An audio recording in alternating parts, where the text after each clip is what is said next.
राधे राधे दोस्तों।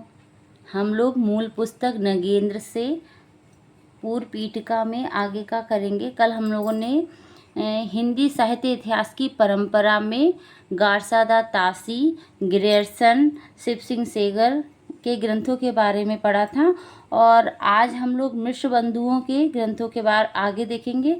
मिश्र बंधुओं के ग्रंथों के बारे में पढ़ेंगे और उसके आगे का देखेंगे। चलिए शुरू करते हैं। मिश्र बंधुओं द्वारा रचित मिश्र बंधु विनोद 4 भागों में विभक्त है। ये आप अंडरलाइन कर लीजिए। मिश्र बंधुओं द्वारा रचित मिश्र बंधु विनोद, ये इनका ग्रंथ का नाम है, जो 4 भागों में विभक्त है, जिसके प्रथम 3 भाग 1913 ईस्वी में भी प्रकाशित हुए। इसको भी अंडरलाइन कर लीजिए। इनके 4 भाग हैं, जिसके प्रथम 3 भाग 1913 ईस्वी में प्रकाशित हुए और चतुर्थ भाग इनका 1934।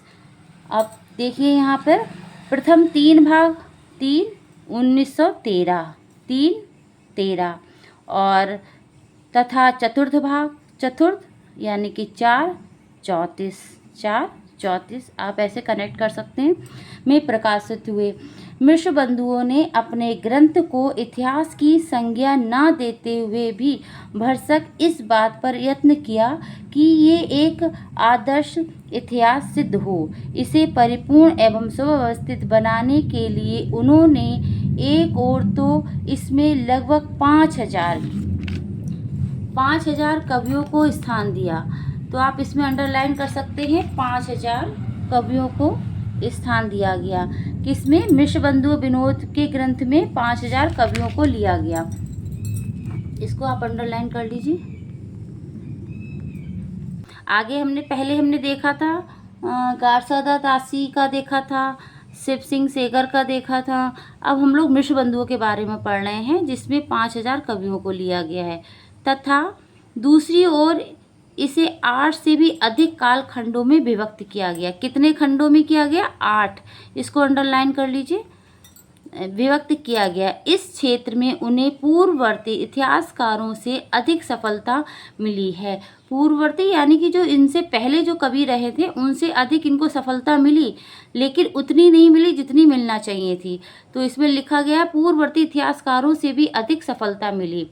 इतिहास के रूप में इस ग्रंथ की विशेषता ये है कि इसमें कवियों के विवरण के साथ साथ साहित्य के विविध अंगों पर भी पर्याप्त प्रकाश डाला गया है तथा अनेक अज्ञात कवियों को प्रकाश में लाते हुए इन्होंने साहित्यिक महत्व को स्पष्ट करने का यत्न किया गया है। इन्होंने 5,000 कवि जो लाए थे वो अज्ञात कवि थे, कोई फेमस कवि नहीं थे, प्रसिद्ध कवि नहीं थे। अज्ञात कवियों को इन्होंने इसमें अपने ग्रंथ में लेकर आए थे। कितने? 5,000 कवियों। ये क्वेश्चन एग्जाम में पूछा जाता है।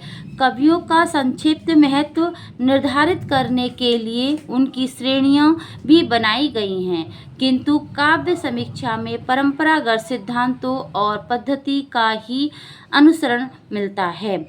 अतः आधुनिक समीक्षा दृष्टि से ये ग्रंथ भले ही बहुत संतोषजनक न कहा जा सके, किंतु इसमें कोई संदेह नहीं कि इतिहास लेखन की पूर्व परंपरा को आगे बढ़ाने में इनका महत्वपूर्ण योगदान है। तो इन्होंने कहा है कि ये बहुत ग्रंथ फेमस नहीं हुआ, लेकिन इतिहास के बारे में बताने का में मिश्र बंधुओं का भी बहुत योगदान रहा है, महत्वपूर्ण योगदान रहा, जैसा कि रामचंद्र शुक्ल ने स्वयं स्वीकार किया है। ये ग्रंथ आप इनका अंडरलाइन कर लीजिए। रामचंद्र शुक्ल ने क्या कहा है? कवियों के परिचयात्मक विवरण में मैंने प्रायः मिश्र बंधुओं से ही लिया है। ये अंडरलाइन कर लीजिए।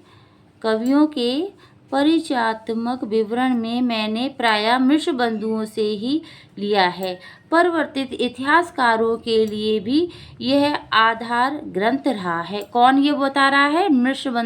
रामचंद्र शुक्ल बता रहे हैं मिश्र बंधुओं के बारे में, कि इनके ग्रंथ के बारे में बता रहे हैं।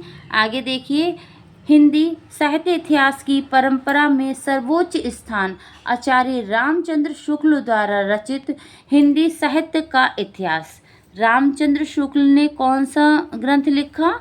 अंडरलाइन कर लीजिए, रामचंद्र शुक्ल ने लिखा हिंदी साहित्य का इतिहास। ये पूछा जाता है, इसकी सन भी पूछी जाती है, कौन सी सन में? 1929 को प्राप्त है, जो मूलतः नागरी प्रचार सभा द्वारा प्रकाशित हिंदी शब्द सागर की भूमिका के रूप में लिखा गया था। ये किसमें? नागरी प्रचारिणी सभा द्वारा प्रचलित, इसको भी अंडरलाइन कर लीजिए, नागरी प्रचारिणी सभा द्वारा प्रकाशित हिंदी शब्द सागर की भूमिका के रूप में प्रकाशित किया गया था। कौन सा? हिंदी साहित्य का इतिहास के बारे में बताया जा रहा है, तथा जिसे आगे परिवर्धित एवं विस्तृत करके स्वतंत्र पुस्तक का रूप दे दिया गया। इसके आरंभ में ही आचार्य शुक्ल ने अपने दृष्टिकोण स्पष्ट करते हुए उद्घोषित किया। क्या किया है? रामचंद्र शुक्ल बता रहे हैं, अंडरलाइन करिए, कौन बता रहा है? रामचंद्र शुक्ल। इनका कथन देखिए, जबकि प्रत्येक देश का साहित्य वहाँ की जनता की चित्रवृत्ति का संचित प्रतिबिंब होता है, तब यह निश्चित है कि जनता की चित्रवृत्ति के परिवर्तन के साथ साथ साहित्य के स्वरूप में भी परिवर्तन होता चला जाता है। यहाँ तक आप अंडरलाइन इसका कर लीजिए। कहाँ से? जबकि प्रत्येक, तो रामचंद्र शुक्ल, राम जी हमारे, तो आप इसको ज़रा कनेक्ट कर सकते हैं, इस उदाहरण को आप कनेक्ट कर सकते हैं। जैसे रामचंद्र शुक्ल यानी कि राम हमारे कौन है? राम हमारे जनता से कनेक्ट कर सकते हैं। रामचंद्र शुक्ल, राम जनता, यानी कि जो हमारे रामचंद्र जी हैं वो जनता के बारे में पहले सोचते हैं, तो आप कनेक्ट कर सकते हैं कि रामचंद्र शुक्ल, राम जनता की चित्रवृत्तियों के परिवर्तन के साथ साथ साहित्य के स्वरूप में भी परिवर्तन होता चला जाता है। जहाँ पे आपको जनता शब्द दिखाई दे तो आप राम से उसे कनेक्ट कर सकते हैं। आगे देखिए, आदि के अंत तक इनकी चित्रवृत्तियों की परंपरा को परखते हुए साहित्य परंपरा के साथ सामंजस्य दिखाना ही साहित्य का इतिहास कहलाता है। यहाँ तक आपने इसको कर लिया। इसके आगे जैसे यहाँ पे दिया है, इन्हीं चित्रवृत्तियों की परंपरा को परखते हुए साहित्य परंपरा के साथ उनका सामंजस्य दिखाना ही साहित्य का इतिहास कहलाता है। जनता की चित्रवृत्तियाँ, तो आप इसको यहाँ तक ये यहाँ से यहाँ तक ये दे के लाइन में पूछ सकता है, ये किसने कहा? फिर यहाँ से आप लगा लीजिए, इन्हीं से लेकर कहलाता।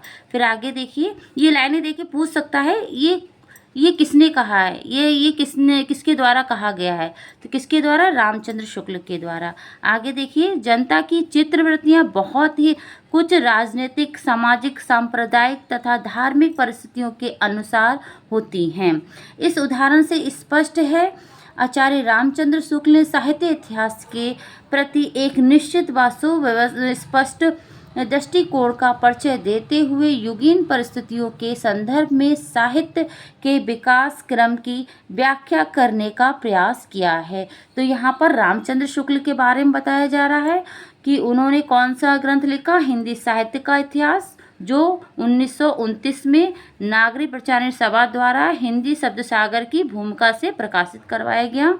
और आगे ये आपको लाइन दे के पूछ सकता है कि ये किसने कहा है? तो इसमें से 2-4 है, तो यहाँ से यहाँ तक पूरा, लेकिन इसमें आपको थोड़ा थोड़ा दे के पूछ सकता है कि ये किसने कहा, यहाँ से यहाँ तक दे के पूछ सकता है, फिर यहाँ से यहाँ तक। तो जनता शब्द जहाँ पे आए तो आप समझ जाइएगा रामचंद्र शुक्ल। ठीक है, अब आगे देखिए, कहाँ तक हो गया था? इस उदाहरण से स्पष्ट है कि आचार्य शुक्ल ने साहित्य इतिहास के प्रति एक निश्चित व सुव्यवस्थित दृष्टिकोण का परिचय देते हुए युगीन परिस्थितियों के संदर्भ में साहित्य के विकास क्रम की व्याख्या करने का प्रयास किया। इस दृष्टि से कहा जा सकता है कि उन्होंने साहित्य इतिहास को साहित्य लोचना से पृथक रूप में ग्रहण करते हुए विकासवादी और वैज्ञानिक दृष्टिकोण का परिचय दिया है। साथ ही इन्होंने इतिहास के मूल विशेष को आरंभ करने से पूर्व ही काल विभाग के अंतर्गत हिंदी साहित्य के 900 वर्ष के इतिहास को 4 सुव्यवस्थित स्पष्ट खंडों में विभक्त करके अपनी योजनाओं को एक निश्चित रूप में प्रस्तुत कर दिया। अब ये देखिए यहाँ पर 900 वर्षों, ये किसने? रामचंद्र शुक्ल ने क्या काल विवाह किया? किसका? 900 वर्ष के पूर्व का, 900 वर्षों के पूर्व का, ये अंडरलाइन कर लीजिए हैं। और कितने उसमें करा है? चार सुस्पष्ट कालखंडों में, ये अंडरलाइन कर लीजिए। कितने उसमें करा है? कालखंडों में करा गया तो 4, जिसके पाठक के मन में शंका और संदेह के लिए कोई स्थान न रह जाता। ये दूसरी बात है कि उन्होंने काल विभाजन का आधार न देकर केवल तत्व संबंधित निष्कर्षों की ही सूचना दी है, किंतु इससे उस युग के उन पाठकों को अवश्य लाभ हुआ जो काल विभाजन की सूक्ष्मता के पचड़े में पड़े बिना ही संपूर्ण इस हिंदी साहित्य को एक दृष्टि में देख लेना चाहते थे। तो 900 वर्षों से पूर्व का किसने करा? रामचंद्र शुक्ल ने। ये पूछा जाता है कि 900 वर्षों से पूर्व का काल विभाजन किसने किया? तो वो किसने किया है? रामचंद्र शुक्ल ने। आगे, नवो उपलब्ध तथ्यों और निष्कर्षों के अनुसार अब ये काल विभाजन की त्रुटिपूर्ण सिद्ध हो गया है, किंतु इसमें कोई संदेह नहीं कि अपनी अति सरलता व स्पष्टता के कारण ये आज भी बहुप्रचलित और बहुमान्य है। आचार्य रामचंद्र शुक्ल की एक अन्य विशेषता क्या है? पूरे भक्ति काल को उन्होंने कितने भागों में बांटा? 4 भागों में, ये अंडरलाइन कर लीजिए। भक्ति काल को रामचंद्र शुक्ल ने कितने भागों में या शाखाओं में बांटा? 4 में। किसने? रामचंद्र शुक्ल ने। में बांटकर इसे शुद्ध दार्शनिक एवं धार्मिक आधार पर प्रतिष्ठित कर देना। उन्होंने इस काल के समस्त साहित्य को पहले निर्गुण धारा और सगुण धारा में और फिर प्रत्येक के 2-2 शाखाओं, ज्ञानाश्री शाखा व प्रेमाश्री शाखा तथा राम भक्ति शाखा व कृष्ण भक्ति शाखा में विभक्त करके न केवल साहित्यिक आलोचकों के लिए अपितु दार्शनिक तथा धार्मिक दृष्टि से साहित्य अनुसंधान करने वालों। अब इसको आप समझ लीजिए, यहाँ पर किसने 4 भागों में बांटा? रामचंद्र शुक्ल ने। तो आपने इसको अंडरलाइन कर लिया होगा। और कितने उसमें भागा? पहले तो इन्होंने निर्गुण धारा बताया, फिर सगुण धारा, इसको अंडरलाइन कर लीजिए। फिर इसके अंतर्गत इन्होंने 2-2 शाखा बनाई, प्रत्येक में 2-2 शाखा बनाई, निर्गुण और सगुण में। एक तो ज्ञानाश्री शाखा थी, एक प्रेमाश्री शाखा थी, फिर राम भक्ति शाखा और कृष्ण भक्ति शाखा में इन्होंने विभक्त कर दिया। आगे के लिए एक अत्यंत सरल एवं सीधा मार्ग तैयार कर दिया। आज हम लोग यहीं तक करेंगे इसका, और इसको आप लोग एक बार रिवाइज कर लीजिएगा और इसको आप लोग नोट डाउन करते चलिए। इसके आगे हम लोग कल पढ़ते हैं। धन्यवाद।